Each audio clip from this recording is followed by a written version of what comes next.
14h sur BFM TV, bienvenue à vous si vous nous rejoignez cet après-midi. Nous sommes ensemble jusqu'à 17h. Bonjour à tous, bonjour Benjamin. Bonjour Fanny, bonjour à tous. À la une de l'actualité de ce samedi, les forces russes se retirent rapidement du nord de l'Ukraine. C'est ce qu'assure ce samedi un conseiller du président Zelensky en ce 38e jour de guerre. Les forces russes auraient pour but de se concentrer sur l'Est et le Sud. Comment interpréter cette annonce? On va en parler dans un instant avec nos invités. Puis nous serons à Kiev avec Boris Karlamov. La situation reste dramatique à Mariupol où seulement 3000 personnes ont pu être évacuées hier après un nouvel échec d'évacuation humanitaire de la Croix-Rouge dans la journée d'hier. L'opération va être renouvelée aujourd'hui avec l'ouverture de 7 couloirs humanitaires. On en parlera avec nos invités dans ce journal. La politique à 8 jours du premier tour de la présidentielle. Ultime week-end de campagne pour les 12 candidats ce samedi. Ils jettent leur dernière force dans la bataille. Plusieurs d'entre eux sont en meeting cet après-midi. Et puis à la une également cette vigilance orange, neige et verglas qui persiste sur 19 départements français, essentiellement dans le sud du pays. Nous rejoindrons Célia Jusfredi à Saint-Étienne où il est tombé beaucoup de neige.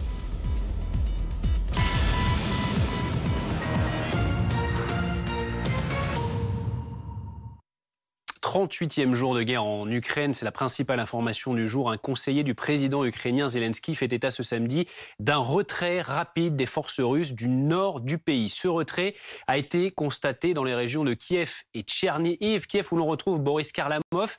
Il y a eu autour de Kiev ces derniers jours un retrait des troupes russes, Boris. Effectivement, les taux se desserrent un peu plus autour de la capitale ukrainienne. Tout d'abord, la ville de Makariv, située à 50 km à l'ouest de Kiev, a été libérée par l'armée ukrainienne.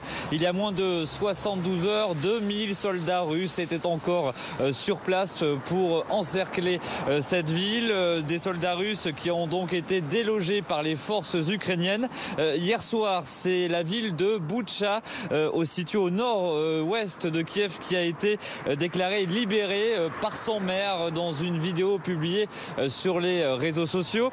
Dans le nord de Kiev, les Russes continuent à perdre du terrain. Chaque jour un peu plus, ils s'éloignent donc de la capitale. L'heure est au soulagement. Mais voilà, les gens restent assez méfiants à Kiev. Il y a une sorte d'incertitude. Vous le savez, l'armée russe se concentre dorénavant sur l'est du pays, notamment vers la région du Donbass. Merci Boris Karlamov en direct de Kiev avec Stéphane Beaujard pour BFM TV. Dans un instant, on parlera de la situation des civils à Mariupol avec vous, Jean-François Corti. Merci d'être notre invité, médecin, ancien directeur des opérations de Médecins du Monde. Nous sommes également avec Sylvie Berman, consultante diplomatie BFM TV, ancienne ambassadrice de France en Russie. Justement, on voulait revenir avec vous sur cette situation qu'a décrit notre envoyé spécial. Les forces russes qui déclarent se retirer rapidement du nord du pays. Aujourd'hui, un haut responsable ukrainien l'a déclaré. Comment est-ce que vous interprétez cette déclaration ? Alors, c'est ce qui avait été annoncé lors des pourparlers à Istanbul et ça avait été présenté comme un moyen de renforcer la confiance pour les négociations. Bon, en réalité, dans le nord du pays, c'est un échec pour l'armée russe et je crois qu'ils sont assez pressés maintenant d'obtenir des résultats. Le prétexte de l'intervention avait été finalement le Donbass, donc ils vont se concentrer sur le Donbass, en particulier sur la ville de Mariupol, qui est devenue une ville martyre. Mais dans la mesure où il va y avoir le 9 mai prochain, le grand défilé de la victoire à Moscou, qui est un défilé annuel et qui célèbre la victoire sur les nazis pendant la Deuxième Guerre mondiale.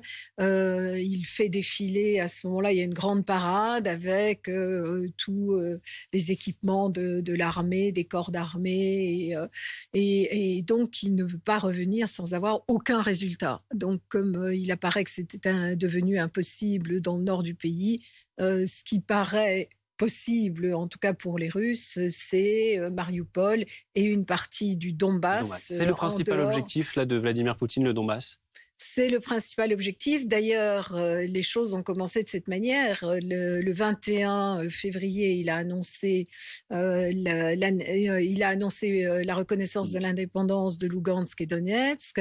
Ensuite, il a annoncé l'envoi de troupes dans le Donbass. Et dans sa déclaration de guerre du 24 février, il dit que c'est pour libérer les populations du Donbass de ce qu'il qualifie de génocide contre contre les russophones, disant qu'il ne veut pas occuper l'Ukraine, mais on sait très bien que ce qu'il cherchait quand même, c'est à changer le gouvernement ukrainien. Et là, il n'y est pas parvenu.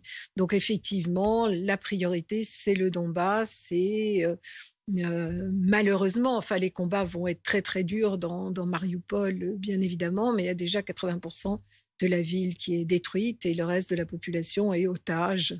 Une fois les évacuations terminées, si c'est possible, ce que j'espère, ça risque d'être encore plus violent sur place. Restez avec nous, justement, vous évoquez la situation à Mariupol. Les regards sont tournés vers cette cité portuaire où l'opération humanitaire massive a été avortée hier. Elle doit être de nouveau tentée aujourd'hui. 7 couloirs humanitaires vont être ouverts. Oui, et la nuit dernière, plus de 3000 personnes ont pu arriver de Mariupol via des bus et des voitures personnelles, mais des milliers de personnes ont donc déjà pu être sauvées. Il en reste encore beaucoup, plus de 150 000 sur place. Jules Boiteau. Dans ces premiers convois humanitaires, le soulagement se lit sur les visages. Ces bus sont remplis d'habitants évacués de Mariupol. Tous ont dû sortir de la ville par leurs propres moyens pour rejoindre ces véhicules privés quelques kilomètres à l'ouest avant d'être évacués. J'ai quitté Mariupol lundi et on a marché jusqu'à ce que quelqu'un nous prenne en voiture. Puis nous avons marché encore et une autre voiture nous a récupérés. Nous avons trouvé des informations sur ces bus concernant une évacuation et depuis mardi, nous les avons attendus sur l'autoroute. Nous avons même dormi une nuit dans un champ. Depuis le début de la guerre, les opérations d'évacuation sont très difficiles dans la zone. Les couloirs humanitaires ont fonctionné dans 3 régions, Donetsk, Lugansk et Zaporijia. Nous avons réussi à sauver 6266 personnes, dont 3071 de Mariupol. Peu d'évacués, et pourtant dans la ville, le temps presse pour les habitants restés sur place. Les gens vivent dans des conditions terribles et il n'y a aucune livraison de vivres ou de médicaments. La Russie a bloqué la ville complètement, les habitants ne font que survivre. Hier, l'opération d'évacuation de la Croix-Rouge a échoué. Sur ces images, des civils se cachent alors que des explosions retentissent. Malgré le cessez-le-feu, les combats urbains ne se sont pas arrêtés. On peut imaginer comme extrêmement difficile de pousser la population à quitter des abris pour se déplacer dans des no man's land, dans l'hypothétique espoir de rejoindre le point de rendez-vous d'où partiraient les convois. Donc tout dépend véritablement de la qualité du cessez-le-feu. Selon les autorités locales, 150 000 habitants restent toujours bloqués dans cette ville dévastée par la guerre. Jean-François Corti, en tant qu'ancien directeur des opérations de Médecins du Monde, quand vous voyez ces échecs à répétition, parce que ce n'est pas la première fois, ça fait des semaines que les opérations humanitaires échouent à Mariupol, est-ce que vous pensez qu'à un moment donné, ça va avoir des chances d'aboutir ? C'est clair qu'il faut recréer la confiance. On voit bien qu'il y a une énorme défiance de la part des civils vis-à-vis des comportements des militaires, notamment russes, qui utilisent de fait la stratégie, on va dire la sémantique et la symbolique humanitaire et la notion de corridor comme une véritable arme de guerre psychologique, parce que on sait que depuis plusieurs semaines, il y a des tentatives de faire sortir des personnes par des corridors de villes qui sont quasiment assiégées, mais que cela ne fonctionne pas, que des gens ont essayé, ont été tués. Et donc, il y a très peu de croyance en la capacité de pouvoir sortir de manière sécurisée, sachant qu'aujourd'hui, ceux qui garantissent ces corridors sont eux-mêmes les agresseurs qui, la veille, bombardaient vos maisons. Donc, c'est une opérationnalité qui est délicate. On voit bien qu'il n'y a pas d'acteur tiers aujourd'hui et qui n'est pas parti prenante au conflit est capable de sécuriser, en tout cas de rassurer les personnes. Le CICR, la Croix-Rouge internationale, a des difficultés à pénétrer dans ces villes, à jouer son rôle de médiation et créer les conditions d'une réassurance, ce qui fait que ces possibilités de corridors humanitaires restent hypothétiques, se calculent et se discutent au jour le jour de manière plus générale, des négociations beaucoup plus globales entre les parties prenantes au conflit. Pourtant, Jean-François Corti, il y a ces images d'espoir. On voit ces civils qui sont partis de Mariupol, qui sont arrivés à Zaporijia, plus de 3000 personnes qui ont réussi à quitter Mariupol. Ça veut dire que, ils n'ont pas été pris pour cible et qu'ils ont pu réussir à partir de la ville. Clairement, on voit que ces tentatives peuvent marcher. Simplement, si les acteurs parties prenantes au conflit dont la Russie joue le jeu, effectivement, ça peut fonctionner. On voit bien qu'il y a probablement près de 150 000 personnes qui sont bloquées encore dans cette ville, qui depuis plusieurs semaines subit un siège qui est très fort. Il y a probablement de nombreux blessés, de nombreuses personnes handicapées, des personnes qui sont probablement aussi fatiguées parce qu'ils ont des difficultés à avoir accès à de l'eau, à de l'hygiène, à la nourriture, dans un contexte de bombardement très fort, avec des troubles psychologiques probablement très prononcés. On sait que c'est un enjeu de santé publique majeur en zone de guerre. Donc ça rend aussi les évacuations plus longues, plus compliquées, parce qu'il y a des blessés aussi qui sont difficiles à transporter, et parce qu'il y a aussi des voies d'évacuation qui sont limitées, des routes qui sont probablement minées, et donc une grande attention et besoin de prendre toutes les mesures adéquates pour organiser ces sorties, encore une fois, qui vont prendre du temps et qui dépendent fortement du comportement des militaires. Cette situation sur place que vous décrivez, le maire adjoint de la ville de Mariupol lui aussi la conforte. Il dit que les habitants vivent dans des conditions terribles.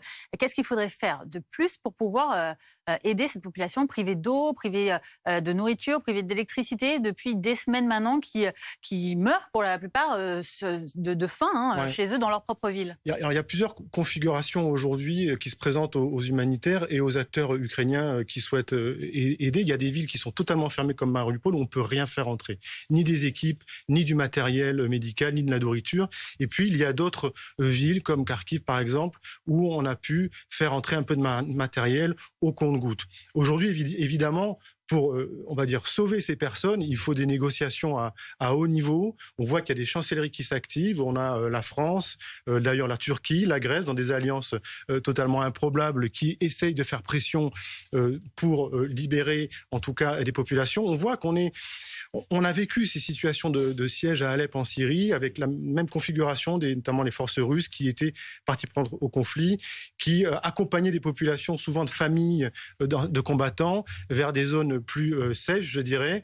Aujourd'hui, la différence, c'est que le conflit est beaucoup plus médiatisé. Il y a une plus forte pression médiatique, politique, et donc une attention qui est plus marquée. On a, encore une fois, un contexte de défiance. On sait que potentiellement, des Ukrainiens ont été évacués vers la Russie, ce qui n'était pas forcément leur choix sur de précédentes évacuations. Donc voilà, il faut de la négociation, il faut recréer la confiance et faire en sorte surtout qu'il y ait des acteurs tiers comme le CICR, comme des composantes des Nations Unies qui puissent aussi venir rassurer et montrer que la sécurisation des voies est possible, en tout cas les voies de sortie. Merci beaucoup Jean-François Corti. Situation très compliquée effectivement à Mariupol et il y a encore des gens qui mettent beaucoup de temps à venir jusqu'à la frontière polonaise. Antoine Forestier est en Pologne, lui, près de cette frontière ukrainienne.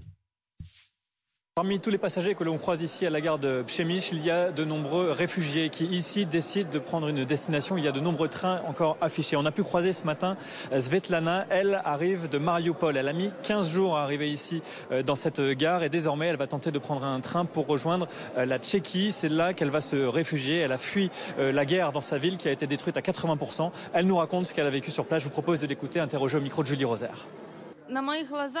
Devant mes yeux, un bâtiment de 9 étages a été détruit. Ces 5 derniers jours, il y avait des avions dans le ciel en permanence qui lâchaient des bombes. On se cachait dans les entrées des immeubles. Il n'y avait aucune communication, c'était le vide informationnel total. J'avais très peur de sortir parce qu'un obus est tombé près de chez moi, mais mes voisins m'ont finalement emmené avec eux. Et puis ils sont peu nombreux, mais il y a également des trains qui roulent en direction d'Odessa. Hier soir, des centaines de personnes ont pris le train de 19h qui allait dans cette ville ukrainienne. Des réfugiés qui ont décidé de retourner dans leur pays. Nous leur avons posé la question pourquoi ils décidaient de quitter la Pologne où ils étaient réfugiés pendant plusieurs semaines. Je vous propose de regarder notre reportage tourné avec Julie Rosaire. Sur le tableau d'affichage, il n'y a plus qu'un ou 2 trains par jour en direction de l'Ukraine. Celui d'Anastasia a été annulé. Elle comptait se rendre auprès de ses proches qui se sont réfugiés à Lviv. Je vais là-bas pour les aider, pour leur amener de l'argent, mais aussi pour les voir. Ça fait très longtemps. Après tout ce qui s'est passé à Kharkiv, qui est complètement détruite, ma famille a été cachée dans les sous-sols. Elle traversera finalement la frontière à pied. Je suis stressée, vraiment stressée. Je sais pas pourquoi. Je suis juste nerveuse. Enfin, si, je sais. C'est la guerre. Si Anastasia compte revenir en Pologne d'ici 24 heures, Svetlana, elle, a pris la décision de rentrer définitivement à Odessa avec ses 2 enfants, après 1 mois passé en Pologne. On a grandi là-bas, je me suis mariée là-bas, nos enfants sont nés là-bas. Toute notre jeunesse s'est faite là-bas, donc on a très envie d'y retourner. On va faire face aux bombes pour rentrer à la maison. Les gens ici nous ont réservé un très bon accueil. On a reçu beaucoup de soutien, c'était très humain. Mais je veux ma maison.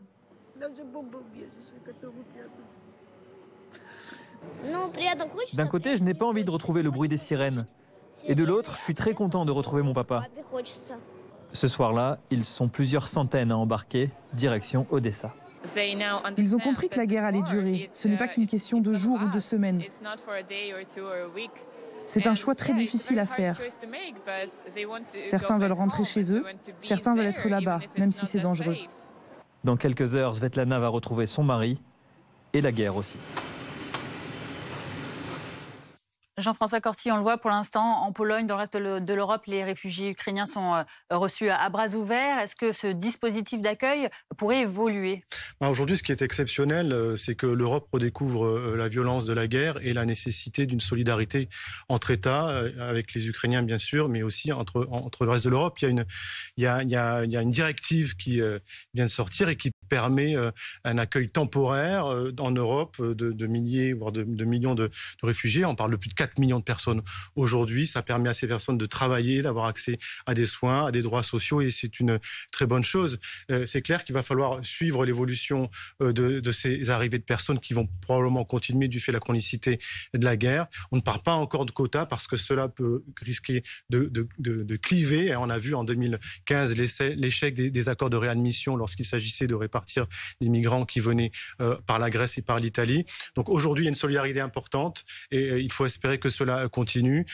Appuyer bien sûr la Pologne, la Moldavie ou des pays frontaliers. Il n'y a pas de camp, il y a des zones de transit dans lesquelles notamment les organisations humanitaires sont très présentes, mais faire en sorte de soulager aussi les pays de proximité pour que l'accueil se fasse dans de meilleures conditions.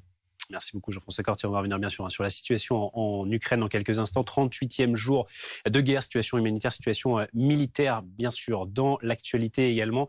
La politique, J-8 avant le premier tour de la présidentielle.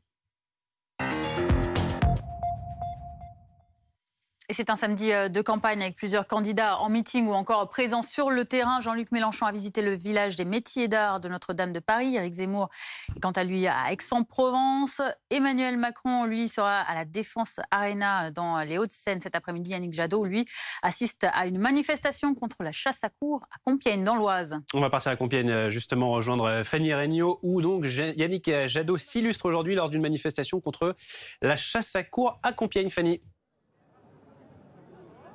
Oui, effectivement, Yannick Jadot, qui ne devrait plus tarder maintenant ici à arriver dans ce rassemblement à Compiègne contre la chasse à courre, un rassemblement organisé par l'association AVA. Les membres de cette association qui nous ont expliqué que, comme tous les ans, il s'agit ici d'un rassemblement festif pour en fait fêter la fin de la saison de la chasse à courre qui, ici à Compiègne, s'est terminée le 31 mars dernier. Yannick Jadot qui devrait donc prendre la parole aux alentours de 14h30 ici durant ce rassemblement pour réitérer une promesse qu'il fait depuis de nombreuses semaines maintenant, celle d'interdire la chasse à courre s'il est élu président de la République. Plus généralement, le candidat a pris des engagements forts contre la chasse de manière générale, interdiction de la chasse durant les week-ends et les vacances scolaires. Il faut que la nature soit accessible à tout le monde, a-t-il répété à plusieurs reprises. Yannick Jadot qui souhaite également interdire la chasse des espèces protégées et les chasses dites cruelles comme la chasse à courre selon le candidat à l'élection présidentielle. Merci Fanny Regnault en direct de Compiègne avec Omeya Gessoum pour BFM TV. Et voici ce que dit également notre dernier sondage d'opinion Elab pour BFM TV. Il reste en tête avec 28,5% d'intention de vote devant Marine Le Pen. C'est Emmanuel Macron, il progresse. Marine Le Pen qui elle aussi progresse. On en parle avec Anne-Sora Dubois de notre service politique BFM TV. Pas beaucoup d'évolution. Les tendances sont en train de se préciser. Certains en revanche dévissent et tombent en dessous de la barre des 10%. Oui, absolument. En fait, on assiste vraiment à une espèce de clarification une semaine avant le premier tour de l'élection présidentielle, avec quand même deux bonnes nouvelles. Il y a de plus en plus de Français qui ont envie d'aller voter. Aujourd'hui, on atteint 78% des Français qui comptent aller glisser un bulletin dans une urne si on additionne ceux qui sont sûrs d'aller voter et ceux qui l'envisagent sérieusement, avec notamment deux électorats qui sont en train de se mobiliser dans cette dernière ligne droite, l'électorat des jeunes, mais aussi l'électorat des classes populaires, à qui il est arrivé lors d'élections précédentes d'être un peu abstentionniste. Donc, c'est une bonne nouvelle pour la démocratie. Et puis, les Français qui, eux, sont sûrs d'aller voter sont de plus en plus sûrs de leur choix. Ça concerne notamment, encore une fois, cette certitude qui devient de plus en plus importante sur la possibilité, à nouveau, d'un duel entre Emmanuel Macron et Marine Le Pen. Le duel qu'on a connu en 2017.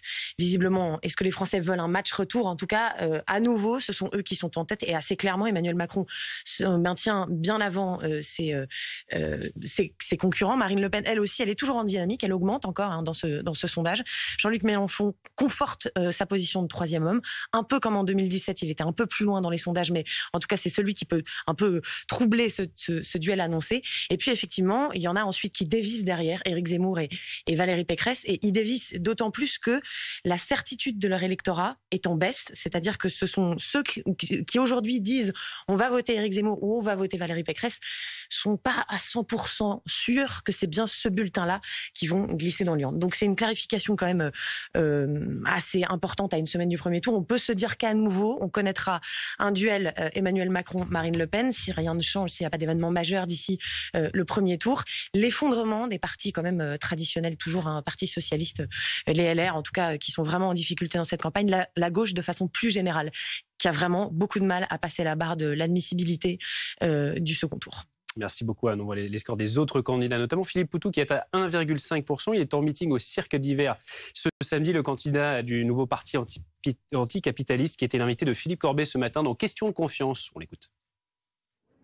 Macron qui était présenté comme un barrage à l'extrême droite, en fait, 5 ans après de mandat Macron, l'extrême droite est en meilleure position. Vous pensez qu'il est responsable ou co-responsable de cette situation? Oui, sûr, il a sa part de responsabilité, évidemment, mais comme tous les pouvoirs ces derniers temps, à force d'attaquer les classes populaires, à force d'aggraver la crise, d'aggraver la pauvreté, le chômage, l'écœurement des gens, et puis s'attaquer aussi aux étrangers, parce que tous les gouvernements ont limité le droit d'asile, on fait des lois pour puis en justifiant qu'il fallait contrôler les migration, en montrant que c'était quelque part une menace. Bon, mais tout ça, ça fait le terrain de l'extrême droite. Et puis aujourd'hui, on voit bien le climat de résignation de la population, l'écœurement, puis le désarroi, la confusion aussi. On voit que tout est un peu favorable aussi à ces idées nauséabondes de l'extrême droite, aux idées réactionnaires, et qui sont des idées dangereuses pour l'ensemble de la population. C'est le paradoxe d'ailleurs, c'est qu'aujourd'hui, Le Pen, elle apparaît quelque part comme la première opposante à Macron, et on se dit, mais derrière, on est dans la merde encore pire, quoi.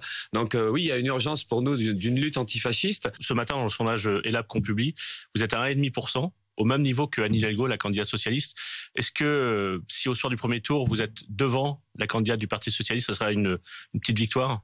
Ça sera le petit plaisir de cette élection-là, mais vraiment le petit plaisir, parce qu'après, évidemment, on est dans un contexte qui est beaucoup moins marrant, avec le deuxième tour qui s'annonce, qui sera Macron-Le Pen. Mais l'élection pour nous, c'est dès maintenant. Mais bas de la candidate socialiste, quand même, pour le mouvement trotskiste, pour le parti que vous représentez, issu de la LCR, ça serait quand même un symbole.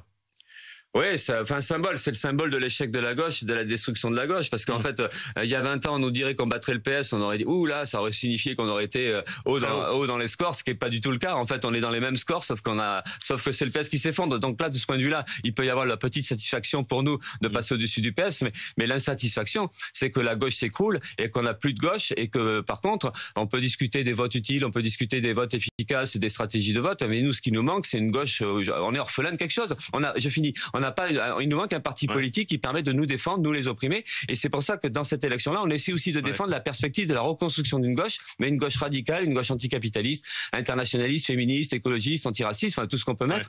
Et une gauche anticolonialiste, y compris par rapport à la solidarité avec la révolte en Corse. Justement, à propos de la c'est cette idée qu'on peut pas toujours compter sur les élections pour changer nos vies. Il va falloir qu'on prenne nos affaires en main. Il faut qu'on construise un outil politique qui nous défend. C'est pour ça qu'on s'adresse largement aussi à ce qu'on pourrait appeler le peuple de gauche, aux militants qui vont choisir qui vont faire des votes différents. Comment on se défend dès le lendemain de l'élection qui sera a priori très mauvais pour nous?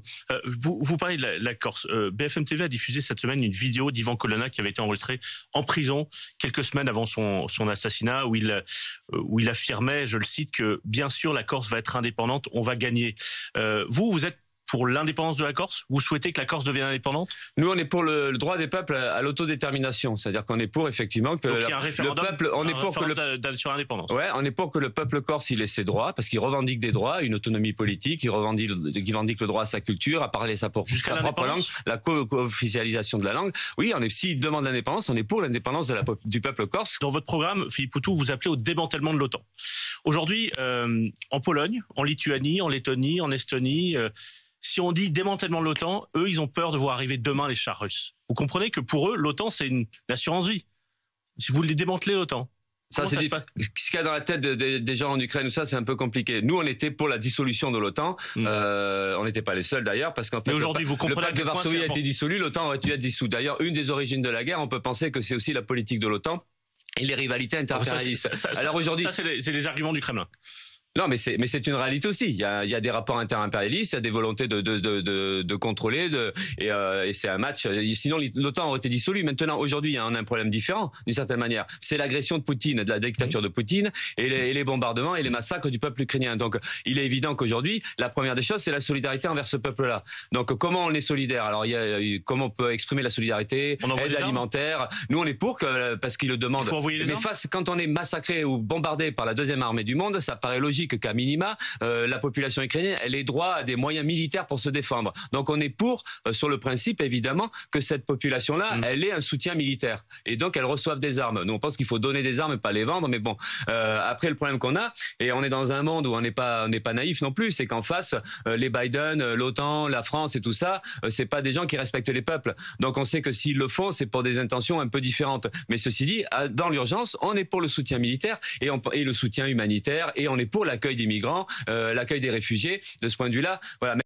Et puis le meeting d'Emmanuel Macron sera donc à suivre à partir de 16h en direct sur notre site internet bfmtv.com ou encore sur notre application BFM TV. Le meeting de Fabien Roussel, lui, c'est à 15h à suivre. Donc ce sera à Villeurbanne, à suivre également sur notre site internet et notre appli.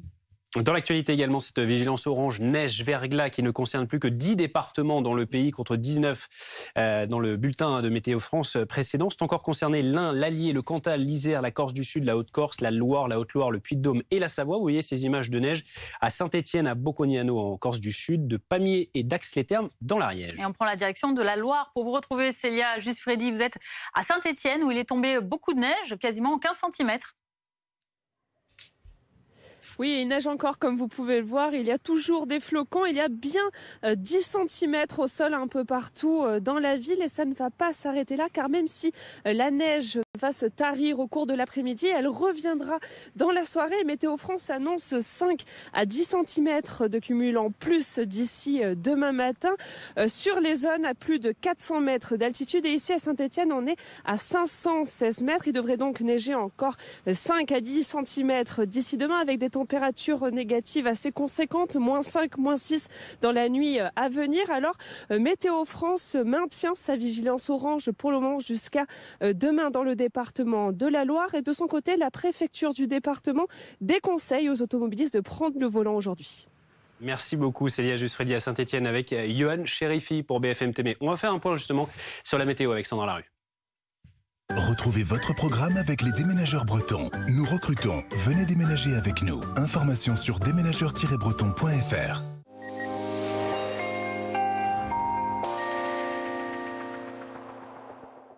La tendance est à l'amélioration, mais l'épisode hivernal n'est pas fini partout. Il reste encore 10 départements en vigilance orange sur le Massif central en allant vers la Savoie, l'Isère, la Loire et également sur la Corse. De bonnes quantités de neige déjà sont tombées. Ce n'est pas fini, même si la tendance est à l'amélioration. Ce que l'on craint aussi, c'est la chute des températures dans le courant de la nuit prochaine. Donc tout cela va regeler sur des sols enneigés.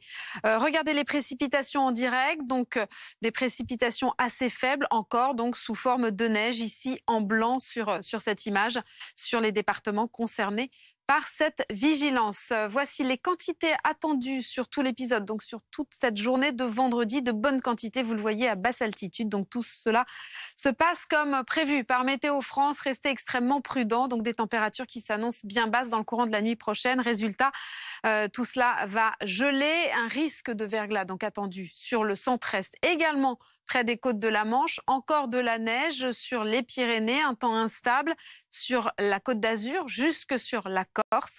Ailleurs, une belle poche d'éclaircies du sud de la Bretagne en remontant sur l'Île-de-France et près des frontières du nord-est. Dans le courant de l'après-midi, tout cela va devenir assez nuageux sur une large moitié sud. On va retrouver une instabilité plus marquée entre la Côte d'Azur et la Corse avec des averses orageuses jusque sur la Corse. Et puis au nord, toujours davantage d'éclaircies. Ce sera malgré tout un peu plus encombré près de la Manche avec quelques averses. On découvre donc les températures. Soyez prudents si vous devez circuler dans le courant de la nuit ou alors demain matin sur les régions concernées. Regardez, les gelées seront encore assez généralisées. Moins 4 degrés à Aurillac, moins 2 degrés du côté de Limoges, moins 1 à Clermont-Ferrand, moins 1 à Lyon. Il fera un petit degré à Paris. On attend 7 à Nice et dans l'après-midi, ça remonte, mais très timidement. Il ne fera que 9 degrés à Paris, 10 degrés sur l'arc atlantique et jusqu'à 14 degrés sur le pourtour méditerranéen.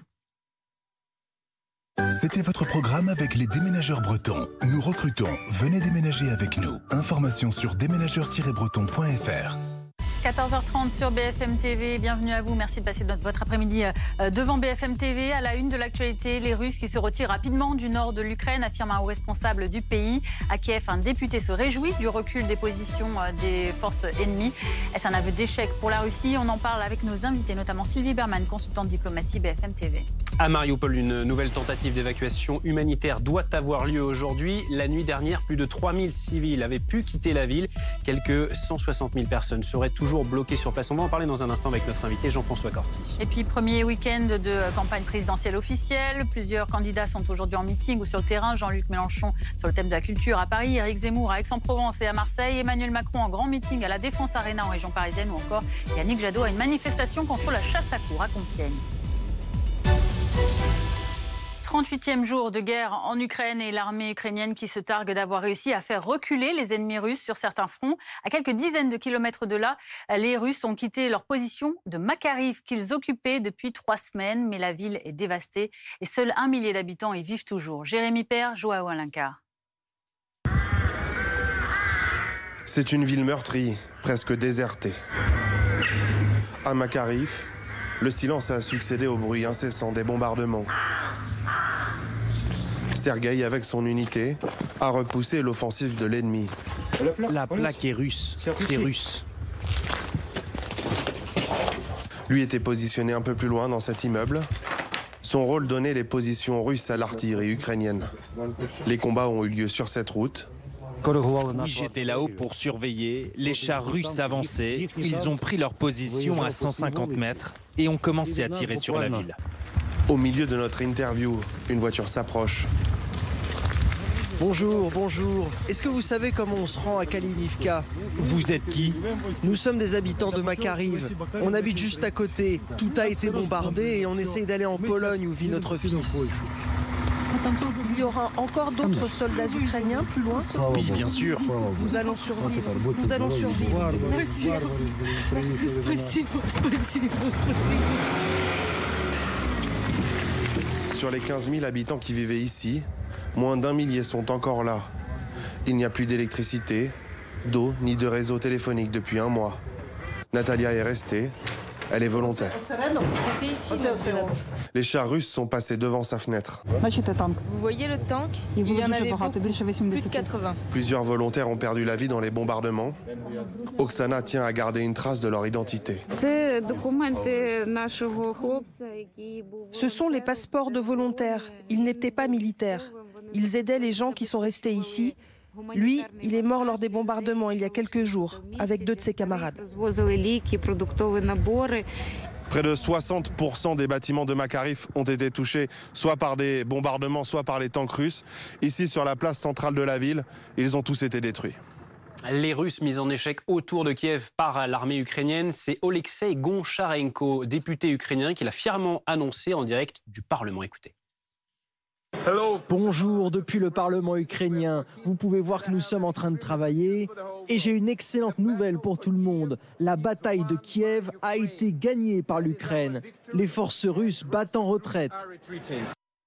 Sylvie Berman, consultante diplomatie à BFM TV, ancienne ambassadrice de France en Russie. La libération de la capitale par les Ukrainiens, c'est un symbole fort, forcément.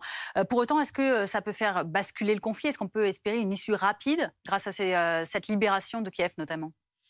Alors, je ne sais pas si on peut parler de libération de Kiev. C'est en tout cas ce que les autorités ukrainiennes affirment. Bien sûr, non, mais bien sûr que les habitants de Kiev ont résisté, mais les Russes n'étaient pas arrivés jusqu'à Kiev, ils étaient arrivés au faubourg de Kiev.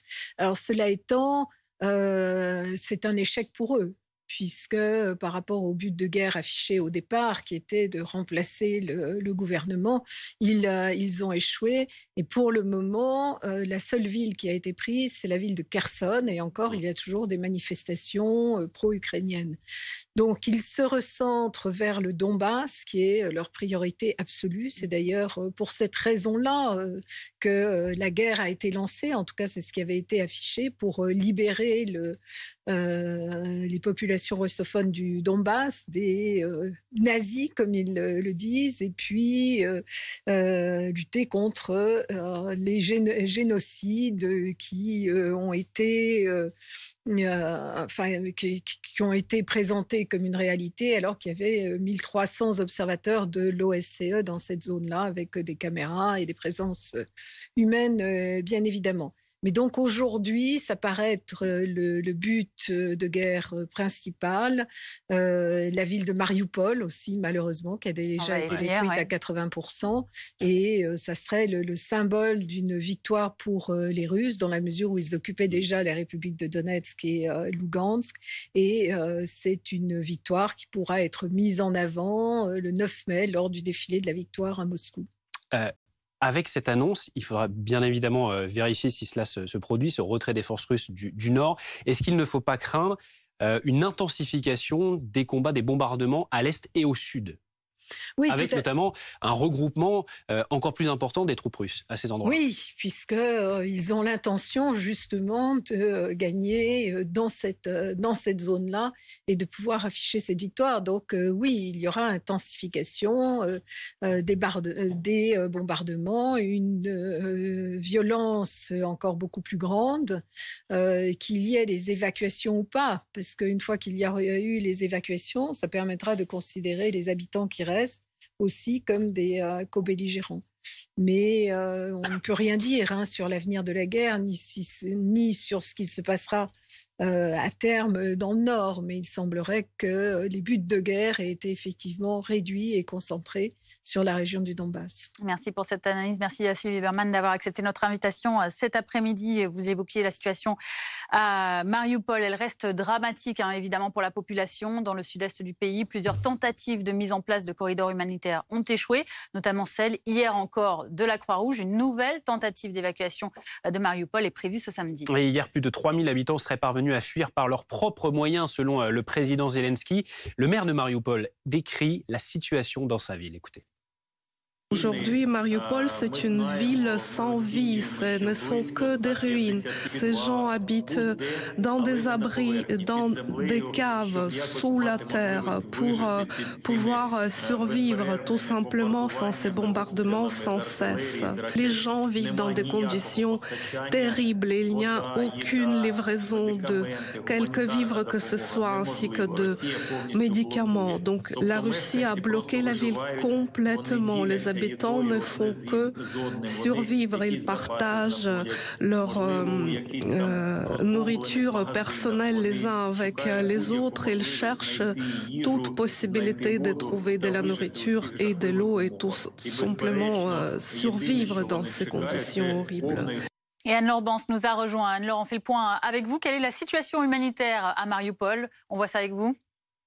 Eh bien, la situation, elle reste particulièrement critique dans cette ville portuaire assiégée par les Russes depuis le début du conflit et où les évacuations de civils impossibles pendant plusieurs semaines commencent tout juste à se mettre en place progressivement. Ce samedi, la Croix-Rouge doit se rendre à Mariupol pour tenter une nouvelle fois d'évacuer des civils. Pourquoi une nouvelle fois? Eh bien, parce que déjà, dès hier, le comité international de la Croix-Rouge avait envoyé une équipe chargée d'escorter escorté un convoi de 50 bus et de véhicules de particuliers. Cette évacuation, elle a été un échec car les conditions de sécurité n'étaient pas remplies. Alors face à la difficulté de la mise en place d'un convoi humanitaire sécurisé, des civils décident tout simplement de fuir Mariupol par leurs propres moyens.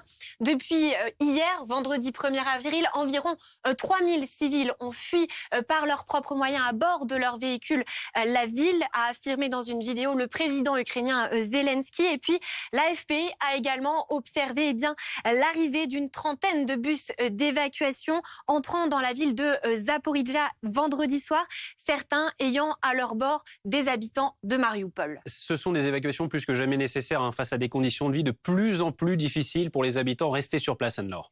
Tout à fait, la situation humanitaire est catastrophique sur place. 160 000 personnes seraient toujours bloquées dans la ville de Mariupol. Le maire adjoint Sergueï Orlov sur notre antenne décrivait des conditions de vie déplorables avec un manque d'accès à l'eau potable et à la nourriture. Les autorités locales font également état de près de 5000 habitants tués depuis le début du conflit. Il faut savoir que Mariupol est une ville stratégique pour les Russes. Sa prise leur permettrait d'assurer une continuité territoriale depuis la Crimée jusqu'aux 2 républiques séparatistes pro-russes du Donbass. Merci Anne-Laure Bans pour ces précisions. Jean-François Corti, depuis le début de ce conflit, la ville portuaire est assiégée par les Russes. Les habitants manquent d'eau, de nourriture, d'électricité. Ils sont livrés à eux-mêmes. On a vu le bilan avec Anne-Laure. Comment est-ce qu'on va finir par pouvoir mener à bien ces opérations humanitaires? Qu'est-ce qui manque pour y arriver? Il y a plusieurs villes qui sont soumises à un blocus plus ou moins fort, tactique militaire quasi médiévale, qui a pour objectif vraiment de terroriser et de faire mal dans des négociations plus globales. On voit bien que c'est des personnes qui, notamment à Mariupol, depuis plusieurs semaines, manquent de tout, d'accès à de l'eau, à de l'hygiène, à des soins, avec des ruptures de stock probablement pour les hôpitaux et les centres de santé. Il est même difficile d'avoir des contacts avec eux, comme il est difficile pour les personnes qui vivent sur place d'avoir des contacts entre elles. Il n'y a plus de réseau de communication, plus d'électricité. Voilà, ce qui est clair, c'est que desserrer un étau comme cela, organiser une évacuation alors que la guerre reste active, c'est des négociations au quotidien et ça va prendre beaucoup de temps, surtout lorsque l'on parle de 150 000 personnes, dont plusieurs blessés, dont des malades, dont des personnes handicapées, avec des voies d'évacuation qui sont limitées, qui sont probablement minées. Et puis, dans un contexte, il faut le rappeler, où ces négociations sur des corridors humanitaires durent depuis longtemps, où c'est quasiment une arme de guerre psychologique, notamment pour l'armée russe, qui se joue de ça et qui accentue la pression psychologique sur la population, parce que ces tentatives ont déjà échoué à plusieurs reprises. Des gens sont morts ou en essayant de les emprunter, notamment sur d'autres villes, y compris sur Mariupol. Donc il y a une défiance contre laquelle aussi il faut lutter pour que des personnes se retrouvent en situation d'accepter de pouvoir partir. Ça veut dire qu'il faut aussi des acteurs tiers qui soient neutres, pas partie prenante au conflit, comme le CICR, la Croix-Rouge par exemple, qui jusqu'à présent n'a pas réussi à occuper sa place comme telle. Jean-François Corti, 7 couloirs humanitaires doivent être mis en place aujourd'hui. Pour bien comprendre de quoi il s'agit, qu'est-ce qu'un couloir humanitaire concrètement ? Alors c'est une voie de sortie par rapport à un étau qui est mis en place depuis plusieurs semaines. Ça doit permettre à des populations de manière sécurisée de pouvoir aller retrouver des familles, de pouvoir aller retrouver un accès aux soins, de la nourriture dans des endroits sécurisés. On a vu ces expériences d'évacuation, notamment à Alep en Syrie, où là aussi il y avait des forces armées, dont l'armée russe, qui était partie prenante au conflit et qui entre guillemets, aider à l'accompagnement de populations, notamment vers le nord, vers l'Idlib. Ça marchait relativement bien ou relativement pas bien, parce que c'est toujours difficile pour les populations de faire confiance à des personnes qui sont censées vous sécuriser dans votre évacuation, lorsque ces mêmes personnes ont été à l'origine des bombardements et des destructions de vos propres maisons ou appartements. Donc il y a une notion de confiance à réinstaurer dans un cadre de négociation quasi quotidien, et avec surtout la nécessité, encore une fois, d'acteurs tiers présents pour faciliter la négociation. Encore une fois, on s'attend probablement à beaucoup de personnes très fatiguées, très épuisées psychologiquement, qui nécessiteront un soutien particulier, à l'image aussi des déplacés et des réfugiés dans le reste de l'Europe, et donc du temps et de l'organisation quotidienne pour leur prise en charge. Jean-François Corti, on aimerait vous faire écouter ce commentaire de Frédéric Joly. Il est porte-parole du Comité international de la Croix-Rouge, et il revient justement sur la difficulté de mettre en place ces évacuations humanitaires à Mariupol. La situation demeure extrêmement volatile, il y a des combats de rue et on peut imaginer comme extrêmement difficile de pousser la population à quitter des abris pour se déplacer dans des no man's land, dans l'hypothétique espoir de rejoindre le point de rendez-vous d'où partiraient les convois. Donc tout dépend véritablement de la qualité du cessez-le-feu et véritablement de la responsabilité que prennent les parties à le respecter pendant tout le temps qu'il faudra pour procéder à une évacuation, sachant que ça demeure un défi logistique et sécuritaire extrêmement important. Alors on le disait, on revient sur cette information principale de la journée, on le disait, cette annonce d'un conseiller du président ukrainien Zelensky qui fait état d'un retrait rapide des forces russes du nord du pays, ce retrait qui a été constaté dans les régions de Kiev et de Tchernihiv. Benoît Sarrad, vous êtes notre envoyé spécial à Irpin, c'est à l'ouest de Kiev, et vous avez constaté là aussi un retrait des forces russes dans un décor de chaos autour de vous, on le voit Benoît. C'est ça, je suis sur le pont d'Irpin que vous commencez à connaître. Le pont d'Irpin, c'est un pont qui relie Kiev à la ville d'Irpin au nord-ouest donc de l'Ukraine. Comme vous pouvez le voir sur les images de Thomas Boutin, c'est un décor de chaos. Nous avons passé l'après-midi dans Irpin, aucune présence de la part de l'armée russe. En revanche, des combats ont eu lieu hier. Nous avons pu discuter avec des habitants d'Irpin qui, depuis le 5 mars, vivaient sous occupation russe, qui passaient leur temps à vivre dans des caves et qui, pour survivre plutôt, coupent encore aujourd'hui des arbres, des jardins publics pour se réchauffer et qui ont des barbecues de fortune. Ils vivent sans électricité, sans eau, sans gaz, sans connexion. Ils ont vécu coupés du monde et là, de ces dernières heures, ils sont en train de voir des soldats ukrainiens, des membres de la défense territoriale, venir occuper les lieux.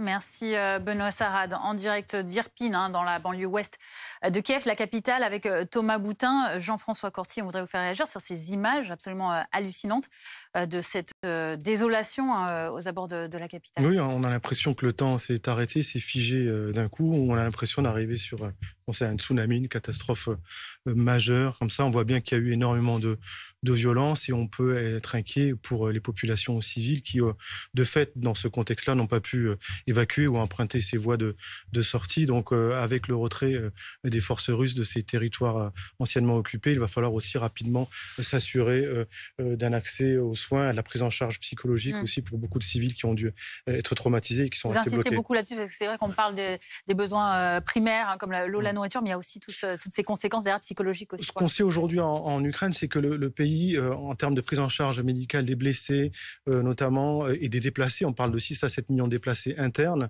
ils assurent, on va dire. Ils ont besoin de renouvellement de matériel et beaucoup d'organisations humanitaires leur donnent des médicaments, du matériel de première nécessité. En revanche, ce que l'on sait aussi, c'est que potentiellement, ça a catalysé les difficultés de prise en charge de maladies plus négligées, qu'on connaissait d'ailleurs avant le conflit, comme le VIH, les cancers, la tuberculose et notamment aussi la psychiatrie, qui est un domaine de santé publique vraiment négligé. Et donc là, il y a un espace aussi important à prendre pour les acteurs de l'aide internationale, d'aider les autorités ukrainiennes à prendre en charge ces pathologies lourdes. Le dernier point intéressant, entre guillemets, c'est qu'on est dans un pays qui est évolué et donc pour les humanitaires, on va dire, dans de l'action médicale, ça implique aussi une technicité médicale, comme on avait pu le voir au Liban sur le dernier conflit, avec une nécessité de répondre à des pathologies complexes, à des ruptures de traitement aussi complexes, donc une adaptation par rapport à des besoins qui évoluent en fonction du conflit et de son intensité. Il faut adapter ce que l'on envoie à l'Ukraine aujourd'hui. Quelles sont les priorités pour les populations sur place ? Aujourd'hui, encore une fois, ce qu'il faut pour, en tout cas, le système de santé ukrainien, c'est des dons en médicaments, matériel de première nécessité.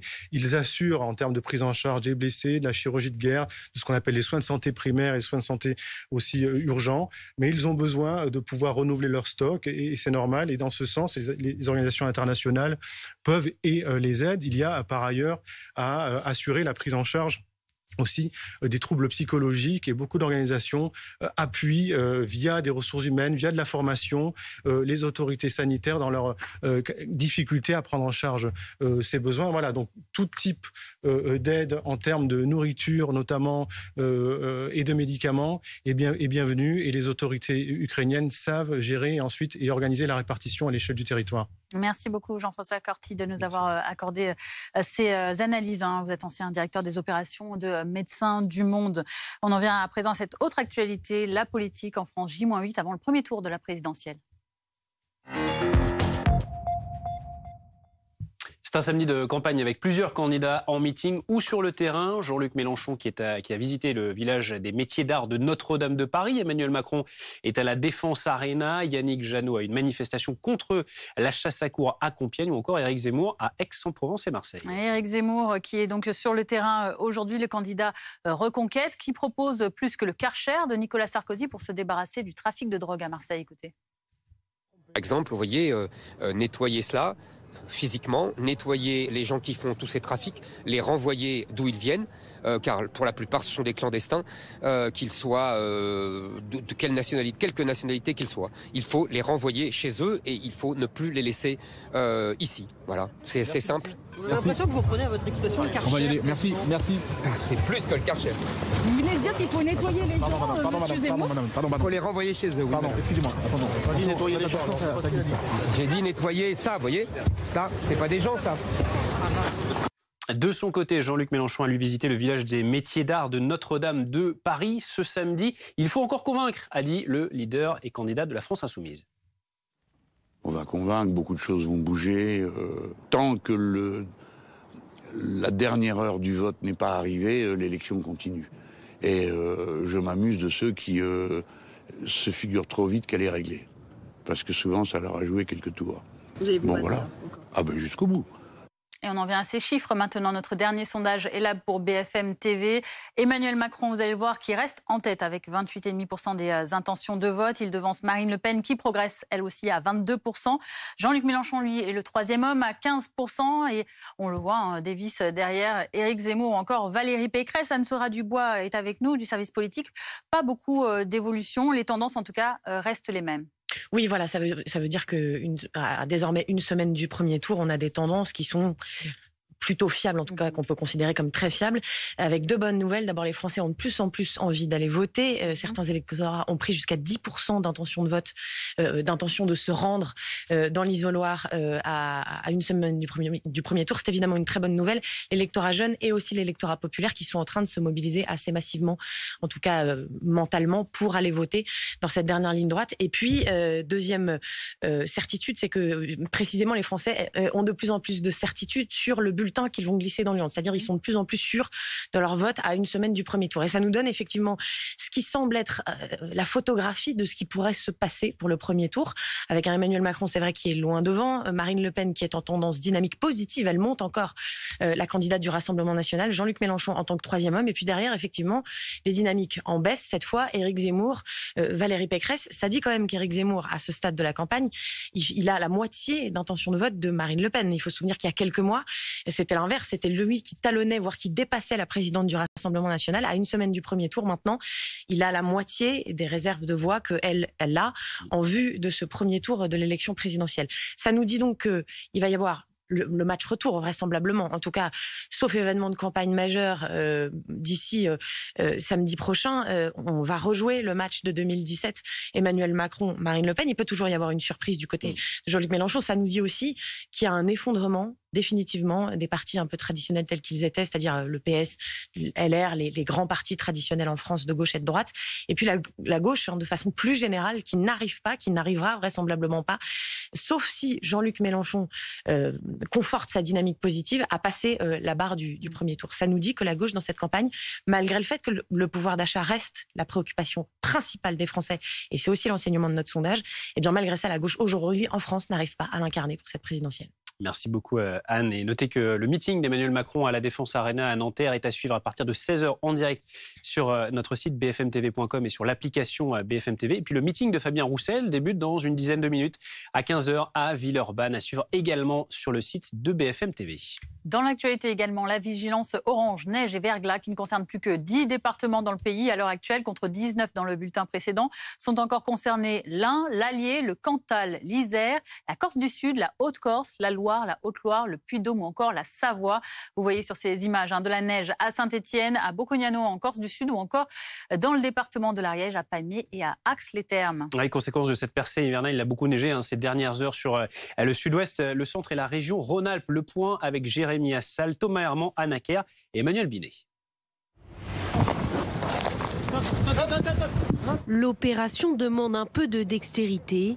Équiper sa voiture de chaîne, une première pour Nathan et ses amis qui ont fait la route depuis Niort dans les Deux-Sèvres. Là, c'est un peu la galère. Facile, quand on n'a jamais fait, pas vraiment. De gros flocons et des températures hivernales inhabituelles pour le mois d'avril, mais pas de quoi décourager les touristes en chemin vers les stations de ski. C'est vrai que c'est un petit peu choquant, mais bon, ça fait pas de mal, un peu de neige, ça faisait longtemps qu'on n'en avait pas eu ici. On peut faire un bonhomme de neige, on va pouvoir skier, on va pouvoir s'amuser un peu à la voiture aussi, et puis voilà. Ça fait longtemps qu'on l'a pas vu, donc on va en profiter. À une 60aine de kilomètres, le village de Pamiers a vu lui aussi des flocons tomber. La bonne neige bien fraîche. Alors pour ses habitants, opération déneigement. Là j'ai fait une petite promenade, mais pour ça il faut que je dégage la neige chez la voiture. Comme ça j'ai plus de visibilité. L'épisode neigeux ne devrait pas perdurer. Avant que la neige fonde, il faut vite en profiter. Restez avec nous, 14h53. Dans un instant, nous reviendrons sur ces positions russes qui reculent au nord de l'Ukraine. Les autorités ukrainiennes qui s'en félicitent. Nous serons notamment dans la région de Kiev avec nos reporters, nos envoyés spéciaux dans notre prochain journal. On se retrouve dans quelques minutes. À tout de suite. Retrouvez votre programme avec les déménageurs bretons. Nous recrutons. Venez déménager avec nous. Information sur déménageurs-bretons.fr.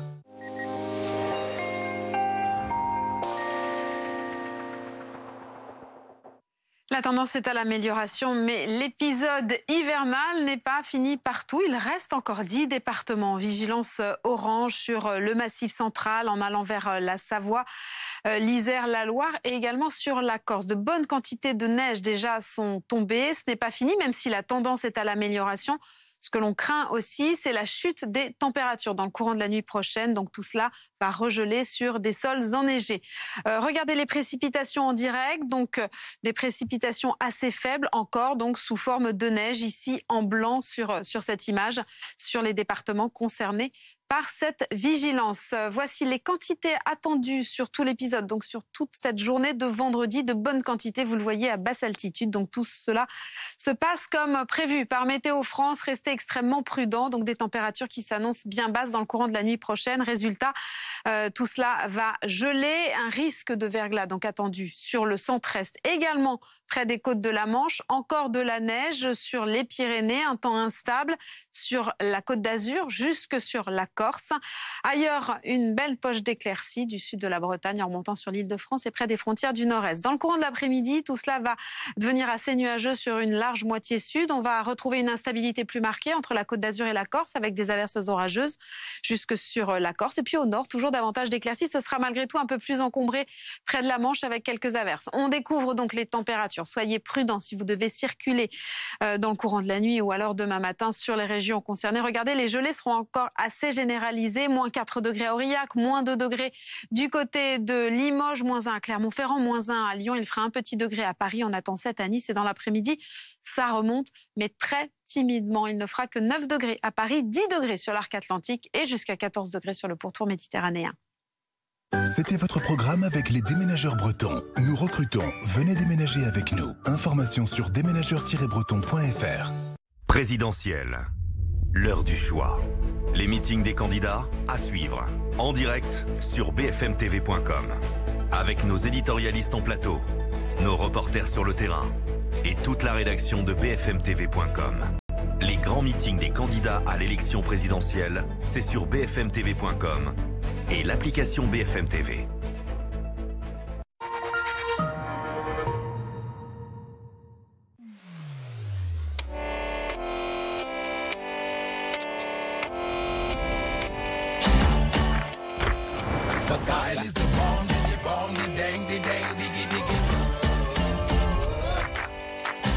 Ok Google, lance la musique. Nouveau Volvo XC40 Recharge. Seule la mer est aussi accueillante. Seule la mer vous offre de si belles découvertes. Seule la mer, seule MSC Croisière. Vivement l'été, réservez et voyagez en toute confiance. MSC Croisière. Un véhicule se fait voler toutes les 4 minutes en France. Madame Ferrand, nous avons retrouvé votre véhicule. La technologie brevetée Coyote Secure localise et récupère votre véhicule même en sous-sol. En partenariat avec les forces de l'ordre. 91% des véhicules récupérés en 48 heures. Coyote, pensez pour ceux qui conduisent. Vous aussi, vous voulez faire comme j'aime, mais avant de commencer, vous voulez savoir combien ça va vous coûter et c'est normal. En fait, ça dépend de votre objectif de perte de poids et de votre morphologie. Je vais vous montrer comment faire un devis, rien de compliqué. Vous allez sur le site commejaime.fr. Vous faites votre demande de devis en ligne. C'est simple, gratuit et sans engagement. En quelques minutes, vous connaîtrez le prix de votre programme pour perdre vos kilos en trop. Alors maintenant, plus d'excuses. Dès la semaine prochaine, commencez à perdre du poids. Alors rendez-vous sur commejaime.fr. commejaime.fr.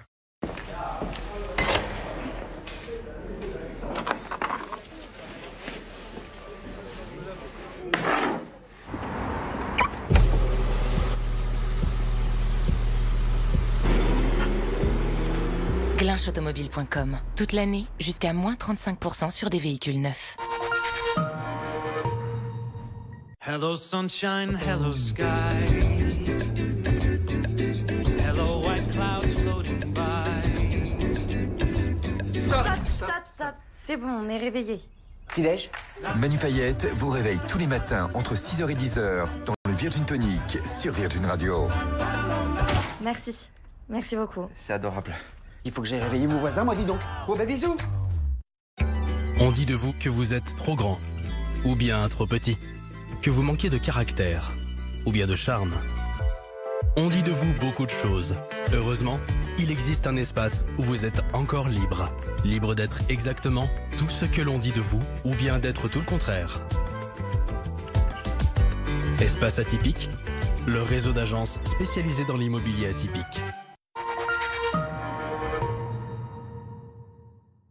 Soyez les bienvenus si vous nous rejoignez sur BFM TV à la une de l'actualité. À 15h, les forces russes se retirent rapidement du nord de l'Ukraine. C'est ce qu'assure ce samedi un conseiller du président Zelensky en ce 38e jour de guerre. Comment interpréter cette annonce? On va en parler dans un instant avec nos invités.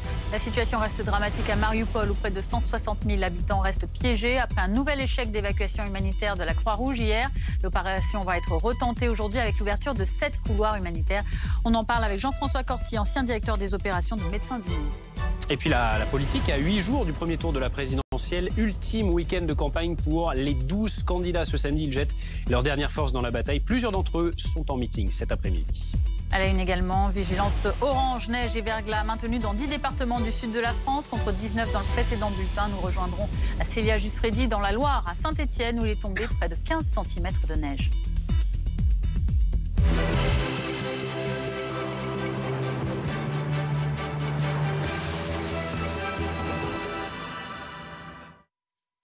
38e jour de guerre en Ukraine, c'est l'une des principales informations du jour. Un conseiller du président ukrainien Zelensky fait état ce samedi d'un retrait rapide des forces russes du nord du pays. Les troupes russes qui ont dû quitter certaines villes ukrainiennes ces derniers jours, notamment autour de Kiev. Reportage de nos envoyés spéciaux Benoît Sarrad, Juan Palencia avec Elisa Tranin. Ces soldats ukrainiens viennent tout juste de se réapproprier la zone. Une partie des arbres de cette forêt, à 25 km à l'ouest de Kiev, a été arrachée par les obus et le passage des chars. Une lourde bataille a eu lieu dans les environs avant que les Russes ne se replient, il y a moins de 48 heures. Ce sont des douilles. Ici était installé un camp de base russe. Nous sommes à côté de l'autoroute qui relie Kiev à Jitomir, pas loin d'une station-service. La défense territoriale ukrainienne a voulu montrer à notre équipe ce que les troupes ennemies ont laissé derrière elles. Dans quelles conditions elles ont tenu le siège ces dernières semaines. C'est quoi ces trous? Ce sont des tranchées. Quand il y a une frappe d'artillerie, ça soulève la terre, mais quand on est un peu enterré, on est plus en sécurité. Des trous comme celui-ci, il y en a un peu partout dans ce camp. Parfois les soldats russes y dormaient, à même le sol. Une cache a même été creusée sous ce tank. C'est pour se cacher, c'est un abri s'il y a un bombardement. Un casque russe est posé sur le capot du blindé, mais le soldat ukrainien refuse de le soulever. Quand les soldats russes partent, ils peuvent miner ou poser des pièges, donc mieux vaut ne pas toucher les équipements. Ici, chacun marche les yeux rivés vers le sol pour éviter ces pièges ou ces mines laissées par les Russes. Bonjour Gérard Vespierre, merci d'avoir accepté notre invitation. Vous êtes analyste géopolitologue, fondateur du site Le Monde Décrypté. Un haut responsable ukrainien a déclaré que les forces russes se retirent rapidement désormais du nord de l'Ukraine. Comment est-ce que vous analysez cette information ? Nous avons été quelques-uns qui, dès le départ, avons dit le format des forces, comme disent les militaires, de 200 000 hommes n'est absolument pas adapté à une conquête de l'Ukraine. 200 000 hommes pour un pays de 43 millions d'habitants et 600 000 km², c'est-à-dire plus grand que la France. Donc dès le départ, le 24 février, il y avait quelque chose qui n'allait pas dans la conception. Ça aurait marché si effectivement les troupes russes, comme les troupes américaines en 1944, avaient été accueillies avec des petits drapeaux, n'est-ce pas, comme libérateurs. Mais ce n'était pas du tout le cas. C'est ce qu'a espéré idéologiquement le pouvoir russe, le pouvoir du Kremlin, mais ce n'était nullement la réalité. Donc il y a eu le choc entre l'idéologie et la réalité. Donc au bout d'un mois, nous voyons effectivement la réalité ressurgir, impossibilité de prendre Kiev ou de pénétrer dans Kiev, donc nécessité de se replier, parce que si vous voyez la totalité du front russe sur ce que j'appelle le croissant, depuis la Biélorussie, le Donetsk, Mariupol, la Crimée, cela fait, chers amis, 1000 kilomètres de front, n'est-ce pas? Donc il faut, sur la carte, là. Voilà. Donc il faut ravitailler fortement ces troupes-là. Et 1000 kilomètres, c'est beaucoup de difficultés, surtout pour une armée qui n'était pas préparée à une guerre longue. Donc ce qui arrive était déjà en filigrane dans la forme de l'attaque russe avec des moyens trop courts, trop limités, parce que si on veut la surprise, on peut pas non plus prendre la décision d'investir et d'intervenir avec 400 000, 500 000 hommes. Si on veut intervenir dans le secret, il faut un petit nombre. Donc voilà, tout était formaté finalement et nous dirigeait vers des difficultés, vers un demi-échec, si vous voulez. C'est aujourd'hui l'objectif principal de Vladimir Poutine, c'est le Donbass? C'est un recul, effectivement. Alors ça, c'est le premier de consolider le Donbass, parce que les Russes sont dans le Donbass depuis 2014, n'est-ce pas?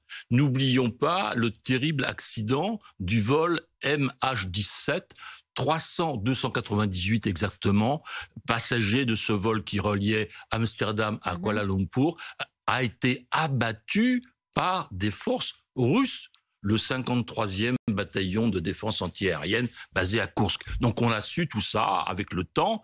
Il y a des procès, Donc les Russes sont là depuis longtemps. Maintenant, ils veulent effectivement peut-être prendre en compte, à leur compte, ce territoire. Mais surtout, on a entendu malheureusement ce martyr autour de Mariupol. C'est l'objectif Mariupol, parce que Mariupol permet de faire l'union entre le Donbass et la Crimée. Donc voilà, si le Donbass est un des objectifs, Mariupol est certainement, à mon sens, l'objectif principal, parce qu'il permettra ou permettrait de faire la liaison entre l'Est et puis le Sud.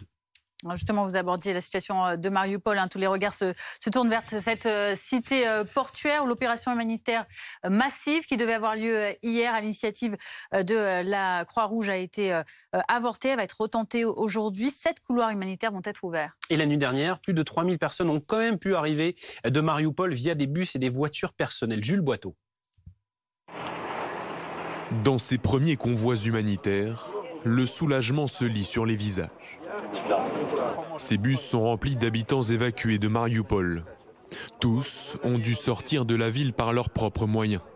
Pour rejoindre ces véhicules à Zaporijia, certains sont passés par Berdiansk et ont parcouru près de 275 km. J'ai quitté Mariupol lundi et on a marché jusqu'à ce que quelqu'un nous prenne en voiture. Puis nous avons marché encore et une autre voiture nous a récupérés.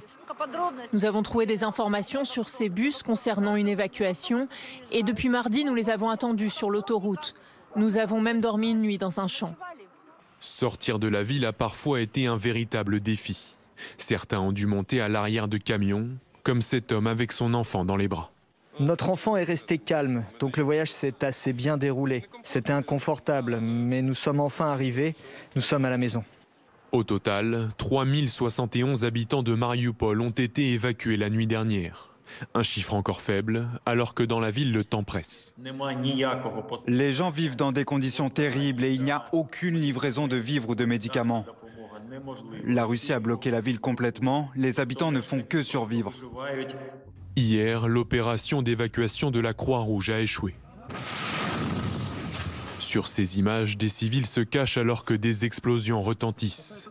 Malgré le cessez-le-feu, les combats urbains ne se sont pas arrêtés. On peut imaginer comme extrêmement difficile de pousser la population à quitter des abris pour se déplacer dans des no man's land, dans l'hypothétique espoir de rejoindre le point de rendez-vous d'où partiraient les convois.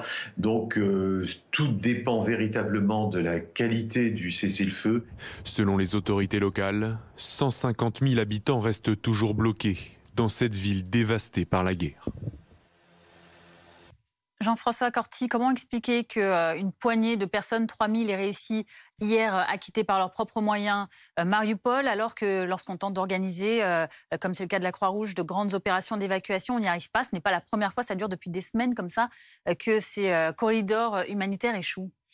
C'est quasiment une forme expérimentale, l'évacuation d'hier, sachant que depuis plusieurs semaines, c'est des tentatives avortées de sortir des personnes d'une grande difficulté. Il y a plusieurs déterminants qui rendent la situation difficile. D'abord, on parle de près de 100 à 150 000 personnes qui sont probablement dans un état psychologique, physique très affaibli, qui vivent des bombardements depuis plusieurs jours et plusieurs semaines, qui ont des difficultés d'accès à l'eau, à l'hygiène, à la communication. On sait que même au sein même de la ville, il est difficile de pouvoir se parler d'une maison à l'autre. Et donc, probablement des blessés à évacuer, des personnes fatiguées, psychologiquement éprouvées. Ça va prendre du temps.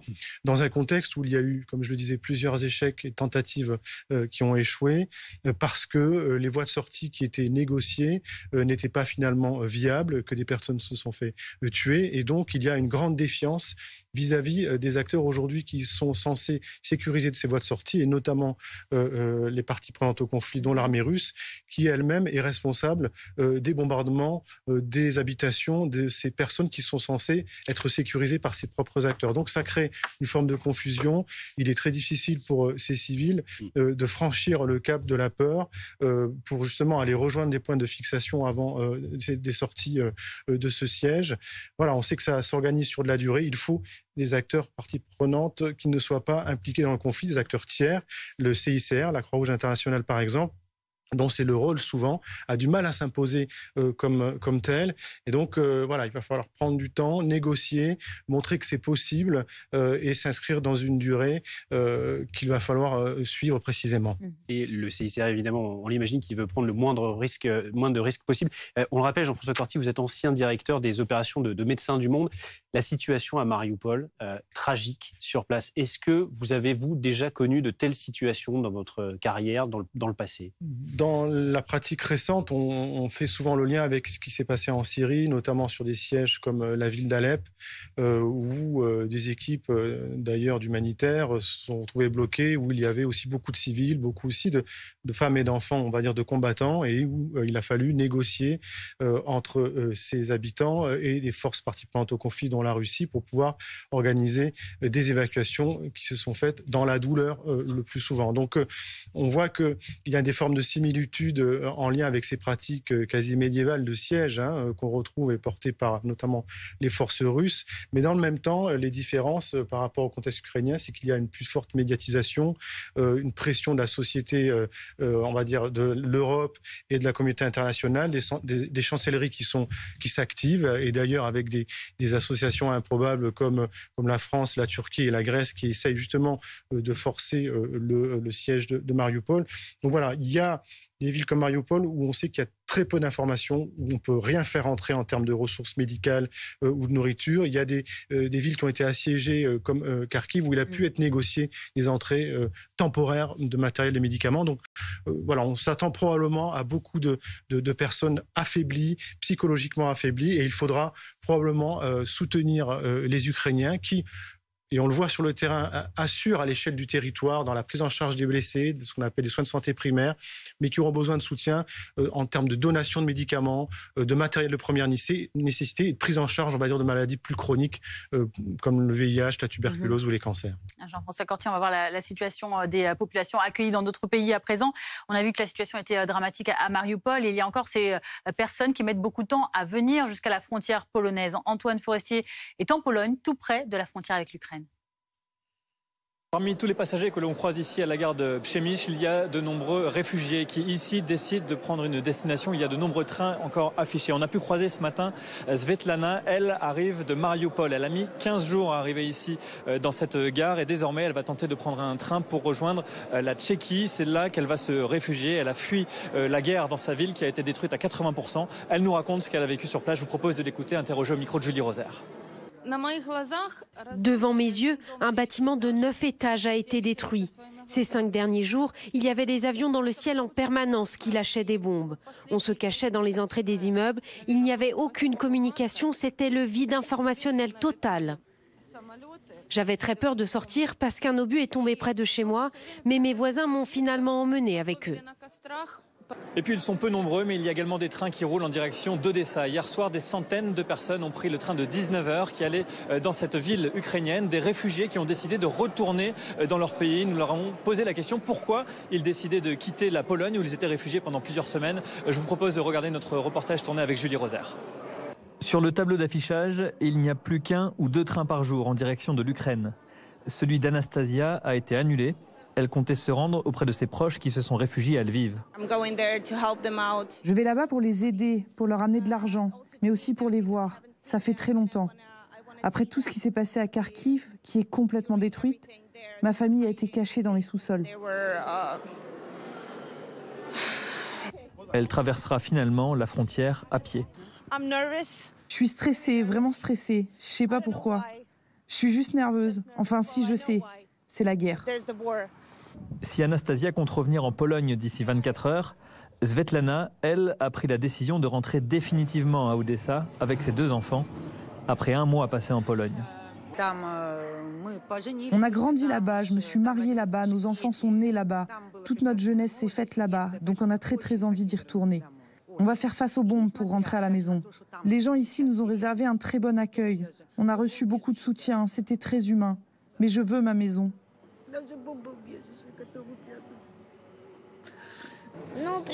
D'un côté, je n'ai pas envie de retrouver le bruit des sirènes. Et de l'autre, je suis très content de retrouver mon papa.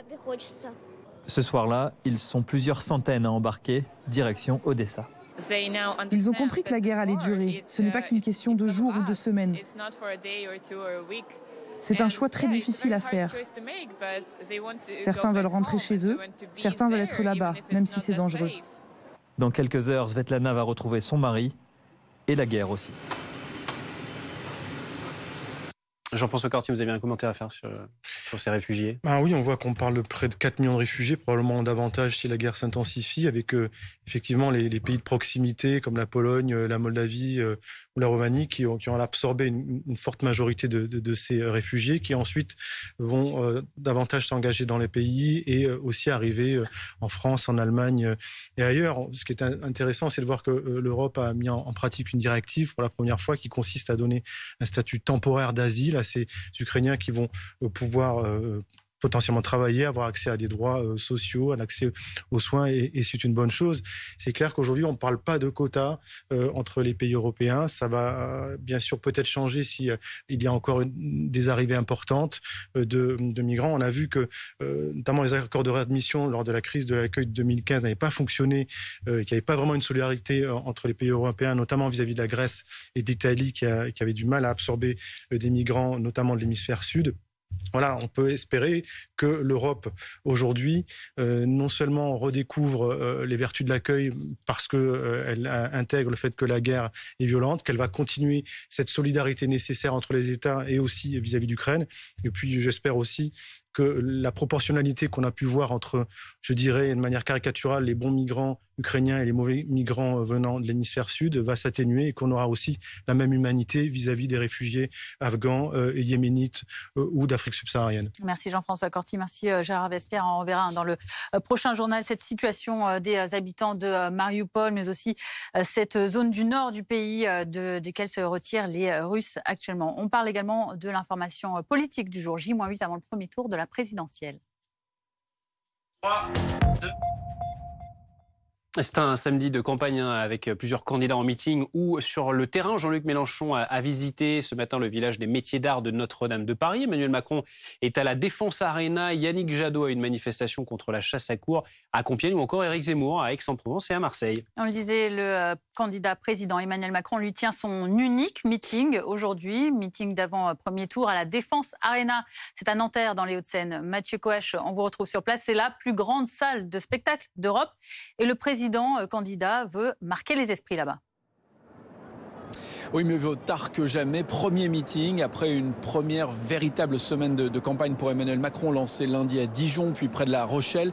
Coup d'accélérateur donc pour le président candidat dans cette dernière ligne droite, alors qu'il perd du terrain dans les sondages, en particulier au second tour face à Marine Le Pen. 6 petits points les séparent contre 33 en 2007. C'était le résultat du second tour. La stratégie d'Emmanuel Macron qui consiste à se placer au-dessus de la mêlée, à se consacrer exclusivement à la gestion de la guerre en Ukraine, a payé, mais elle ne paye plus. Et Emmanuel Macron va devoir provoquer un électrochoc tout à l'heure. 1h20 de discours prévu aux alentours de 16h, 16h30. C'est la durée en tout cas annoncée par son équipe de campagne qui promet aussi un choc visuel, un meeting très visuel, allant jusqu'à comparer ce meeting à la Défense avec le Super Bowl, la finale du championnat de foot américain. On verra si le résultat est à la hauteur. C'est objectivement peu probable, mais cela montre, sans parler d'arrogance, qu'il y a, disons, beaucoup de confiance qui règne encore aujourd'hui dans les équipes de campagne du président de la République, du candidat Emmanuel Macron. La salle, vous l'avez dit, elle est immense. Elle peut contenir jusqu'à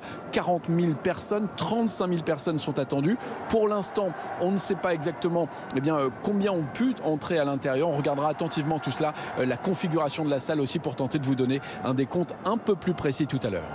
Merci beaucoup Mathieu Coach à la Défense Arena à Nanterre pour BFM TV avec Marion Delpierre. Le meeting d'Emmanuel Macron qui est à suivre à partir de 16h en direct sur notre site bfmtv.com et sur l'application BFM TV. Et puis en ce moment, le meeting de Fabien Roussel à Villeurbanne à suivre également sur le site de BFM TV. Et puis on prend la direction de Compiègne pour rejoindre Fanny Regnault. On parle de la campagne évidemment. Fanny Regnault, vous êtes avec Yannick Jadot qui s'illustre lui aujourd'hui lors d'une manifestation contre la chasse à courre.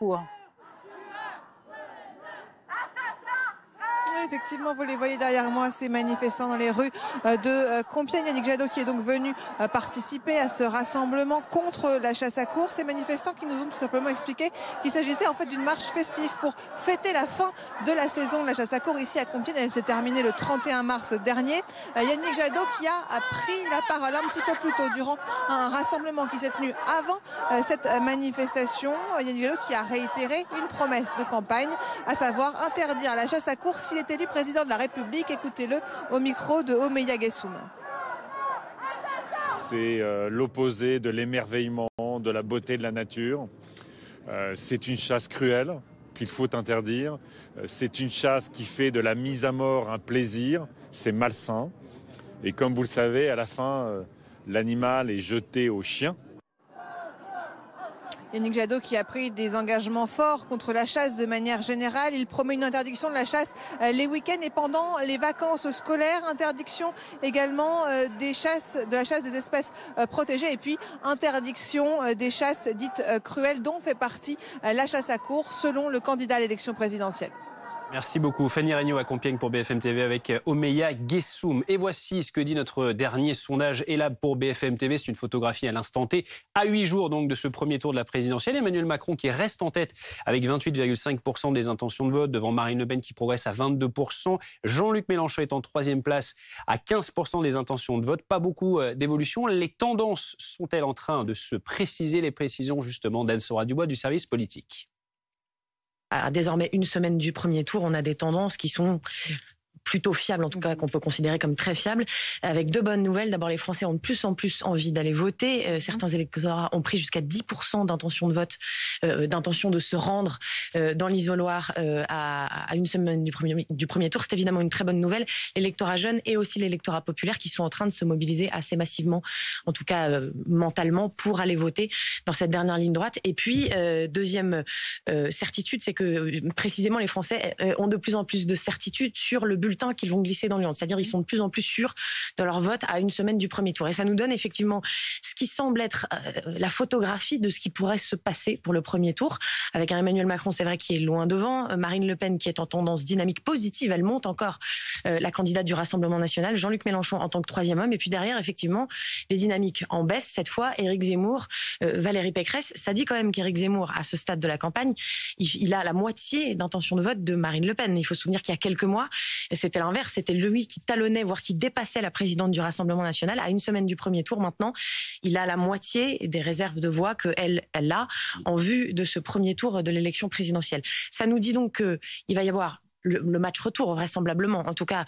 sauf événement de campagne majeur d'ici samedi prochain, on va rejouer le match de 2017, Emmanuel Macron, Marine Le Pen. Il peut toujours y avoir une surprise du côté de Jean-Luc Mélenchon. Ça nous dit aussi qu'il y a un effondrement définitivement des partis un peu traditionnels tels qu'ils étaient, c'est-à-dire le PS, LR, les grands partis traditionnels en France de gauche et de droite, et puis la gauche de façon plus générale qui n'arrivera vraisemblablement pas, sauf si Jean-Luc Mélenchon conforte sa dynamique positive à passer la barre du premier tour. Ça nous dit que la gauche dans cette campagne, malgré le fait que le pouvoir d'achat reste la préoccupation principale des Français, et c'est aussi l'enseignement de notre sondage, et bien malgré ça, la gauche aujourd'hui en France n'arrive pas à l'incarner pour cette présidentielle.